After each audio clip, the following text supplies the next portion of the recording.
Hey there, and welcome to my channel, The Paper Bag Investor. In today's video, I want to share some possible 2021 personal financial goals that you might want to consider for yourself. So let's get into it. And before I go any further, I just want to make it absolutely clear, I'm not a personal financial advisor, just a guy with a paper bag on his head who loves investing and thinking about the future. So I'm not a personal financial advisor, but I do love investing and thinking about the future. If you love investing and thinking about the future as well, I encourage you, hit that subscribe button down below, follow along with my channel as it grows, and become a better investor, become better at your finances with me as my channel grows. And today, as I mentioned, we're talking about 2021 possible financial goals for you. So I'm going to actually bring up a quick presentation here to show you guys the 2021 financial goals for you by yours truly, Mr. Paper Bag Investor. Okay. And first off, I want to ask the question, why even make goals? Why make goals at all with your personal finances, with your investing? I think I have a few reasons here to share with you. Number one, it sets a clear marker to measure your progress against. Really clear marker to measure how you're doing against a very specific goal. And number two, it gives cause for reflection of what truly matters. After you set a goal, you try and accomplish a goal, you can really kind of reflect back on that period and see, did you achieve it, did you not, did other things suffer because of that attempted goal? So it gives cause for reflection. And number three, why make a goal in the first place? It pushes yourself to creative action, which causes you to achieve more than you would have otherwise. And by this I mean, oftentimes I set a goal that I think is almost like just a little bit outside of the realm of what's possible. And then because I set that goal and that's sort of what I'm aiming for, I call this like creative action, that it pushes yourself to find creative solutions to do more and accomplish more than you might have thought was possible to begin with. Okay, so that's some few reasons why you should even consider making goals, especially personal financial goals for yourself, for your own life.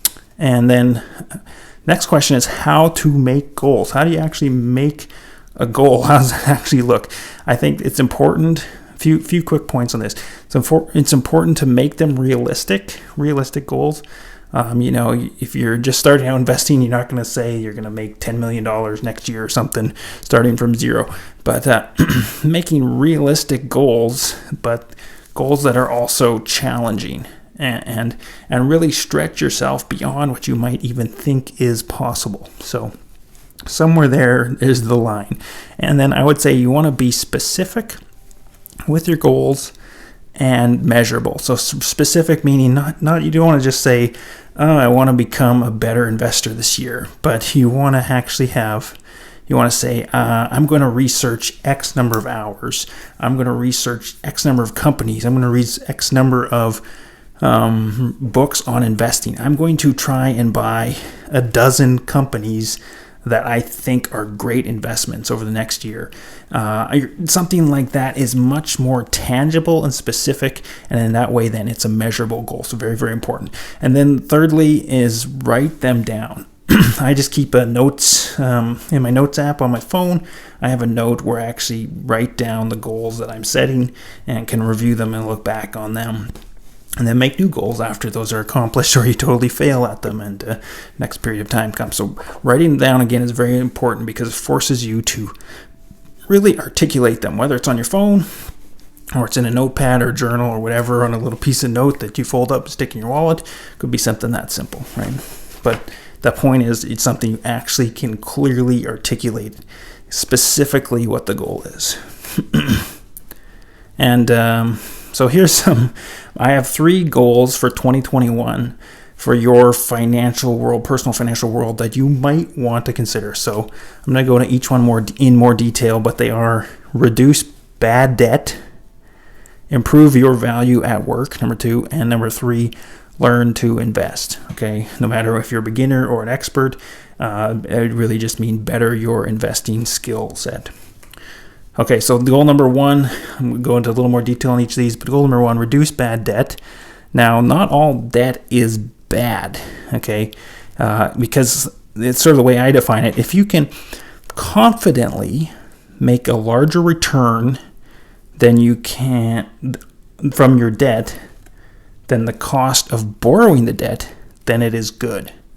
If you can't, then it is bad. So if you feel quite confident that most of the time, I mean, nothing is totally sure.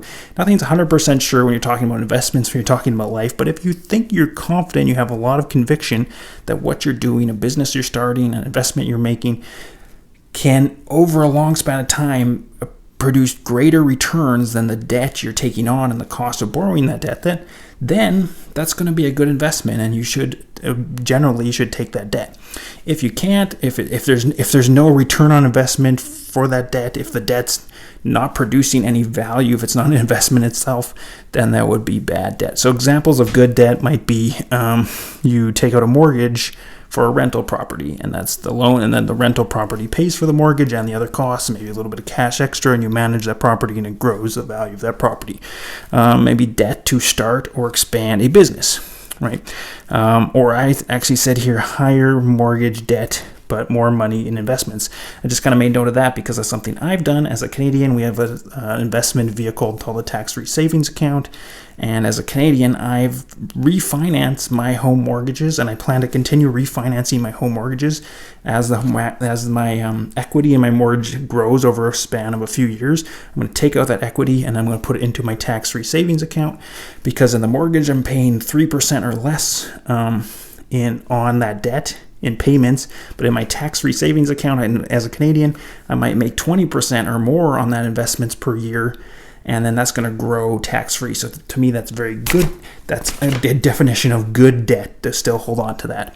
But examples of bad debt, things you want to try and reduce if you have this in your life, reduce or eliminate altogether, really ideally.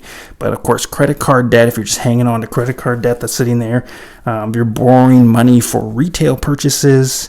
I actually put here, maybe a little more controversial, but university debt. It maybe depends. I'm a big fan of education. I went to university, a bachelor's degree in engineering, but university debt, if you go to a degree that's really not going to get you anywhere in life, didn't get you a better job or position. Of course, maybe the experiences of university taught you other things that are harder to evaluate, so maybe it still is valuable in that way. But if you're just going to university and you get a degree and it's sort of useless and you didn't grow as a person through that experience either, then maybe you could classify that as bad debt, and that's something you just have to pay off, and kind of, unfortunately, a poor investment. So I wrote there, depends on education experience, and I'm not trying to bash universities, but just make note of that. Okay, so that's one goal, just reducing the bad debt. Really, really, really important. You just cut that stuff out of your life as much as possible, anything that is in that bad debt category. Good debt, I'm all for good debt.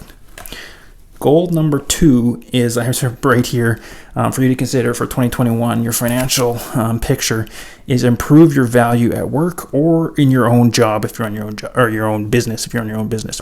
So in your job or business, see how you can serve your customer in a greater way and produce more value for them. And by customer, I mean, really, that could be the end customer of your business or the workplace you work for, or it could be even your manager or your boss or your other coworkers or a whole other department of your business that you really are serving in some way. And just trying to think, how can you serve them better? How can you produce more value for those customers, for your time and your efforts that you're putting in at work for the work that you're doing? Sometimes this will be noticed, I want to be honest, sometimes not, depending on the situation you're in. But generally, if you're able to produce more value, it will be noticed, and you'll eventually be paid more for that more value you're creating, and you'll be less replaceable, meaning it's harder for them to know, it'd be harder for them to actually find someone who would do exactly all the things you're bringing to the table and the value you're bringing to the table in your job.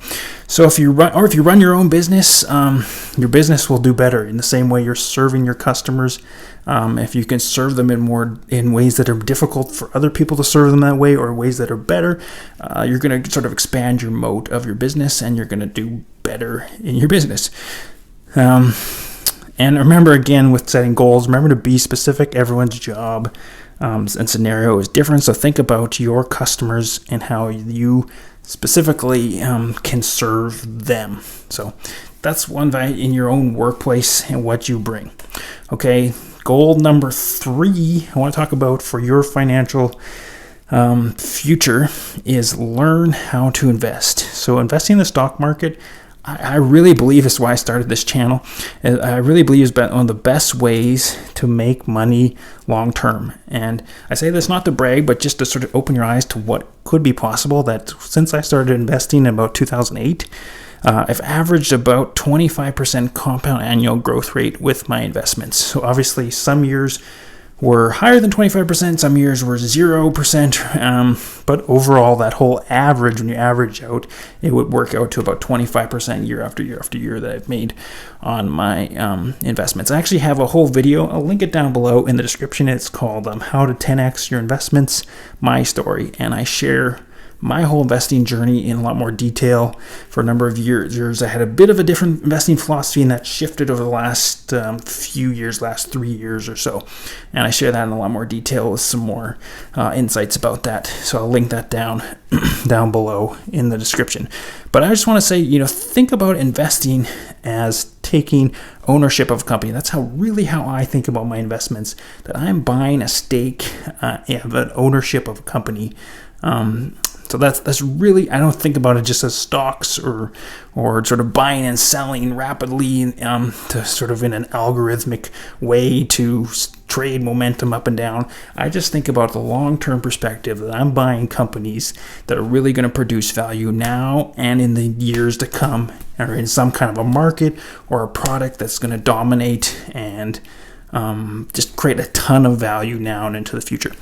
And that's the way I think about my investments. So that's sort of the most fundamental thing I look at when I'm looking at my investments. And in some steps you might want to take, some possible little goals you might want to set for yourself in your investing journey, depending on where you are, is to open a brokerage account. Open an account with someone where you can start investing money. Follow YouTubers you respect that are in the investing and personal finance field. You can obviously, if you're getting value out of this video, you can hit that subscribe button down below. I'm going to be making more content on my channel that can hopefully make you a better investor. And read investing books. Read any books you can find on the topic and get as many different perspectives as you can. Find what makes sense to you. And ask questions. Ask questions of people. Ask questions of people online. Ask people questions of people you know that are into investing.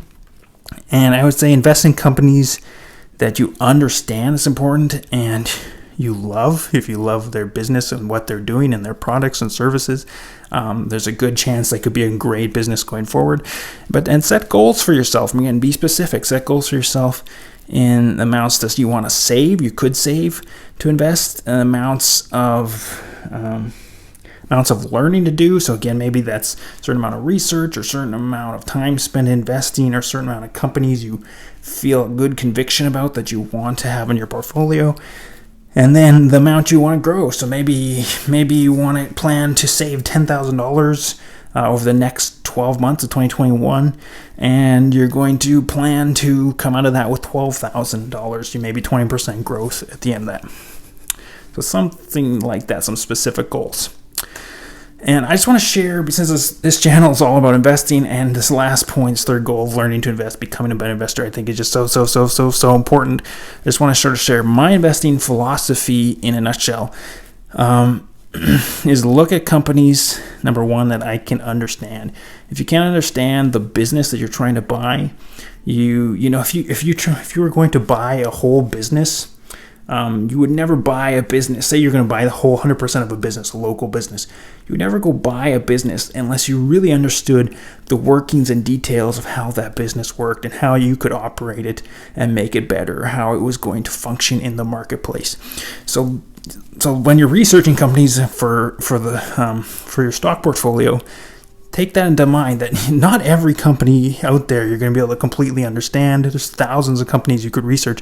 So stick to ones that you can understand, you can make sense of, you can understand their business strategy and philosophy, and then do what I call deep dive research. At least this is what I do again, right? I do deep research, where I try and understand as many different things about the company as I can. Understand who their leaders are and how their leaders think. Understand what their sort of vision long term for the company is. Understand the company, exactly what their products or services are and what makes them stand out from their competitors in that same field. So just really trying to understand the company in a deep way, okay?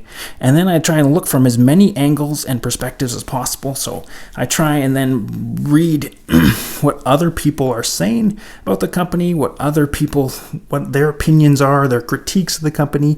Doesn't mean you believe everything that people say. There might oftentimes, you might listen to someone though, or read something online, a critique or opinion about a company, and you look at it a little bit further, and then you kind of realize that person might just have their own negative bias against a company or against the leader of the company.